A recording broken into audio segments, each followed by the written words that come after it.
Today is Wednesday, January 19th, and today's selection is one of my very favorite books of all time, Hitchhiker's Guide to the Galaxy. Far out in the uncharted backwaters of the unfashionable end of the western spiral arm of the galaxy lies a small, unregarded yellow sun. Orbiting this at a distance of roughly 98 million miles is an utterly insignificant little blue-green planet whose ape-descended life forms are so amazingly primitive that they still think digital watches are a pretty neat idea.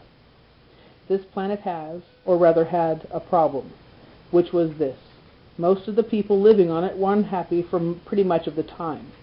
Many solutions were suggested for this problem, but most of those were largely concerned with the movements of small green pieces of paper, which is odd because on the whole it wasn't the small green pieces of paper that were unhappy. And so the problem remained. Lots of the people were mean, and most of them were miserable, even the ones with digital watches. Many were increasingly of the opinion that they'd all made a big mistake in coming down from the trees in the first place, and some said that even the trees had been a bad move and that no one should have ever left the oceans. And then one Thursday, nearly 2,000 years after one man had been nailed to a tree for saying how great it would be to people to be nice for a change, a girl sitting on her own in a small cafe in Rickmansworth suddenly realized what it was that had been going wrong all this time, and she finally knew how the world could be made a good and happy place. This time it was right, it would work, and no one would have to get nailed to anything. Sadly, however, before she could get to a phone to tell anyone about it, a terrible, stupid catastrophe occurred, and the idea was lost forever. This is not her story. But it is the story of that terrible, stupid catastrophe and some of its consequences. It is also the story of a book called The Hitchhiker's Guide to the Galaxy.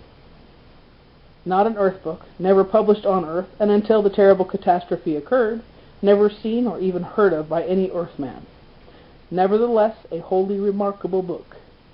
In fact, it was probably the most remarkable book ever to come out of the great publishing corporations of Ursa Minor, of which no Earthman had ever heard either. Not only is it a wholly remarkable book, it is also a highly successful one, more popular than the Celestial Home Care Omnibus, better selling than 53 More Things to Do in Zero Gravity, and more controversial than Ulan Khulufad's trilogy of philosophical blockbusters, Where God Went Wrong, Some More of God's Greatest Mistakes, and Who Is This God Person Anyway?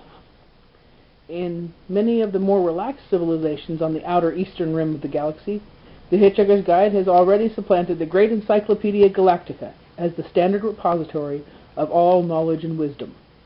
For though it has many omissions and contains much that is apocryphal, or at least wildly inaccurate, it scores over the older, more pedestrian work in two important respects. First, it is slightly cheaper, and second, it has the words "Don't Panic" inscribed in large, friendly letters on its cover. But the story of this terrible, stupid Thursday, the story of its extraordinary consequences, and the story of how these consequences are inextricably intertwined with this remarkable book begins very simply. It begins with a house.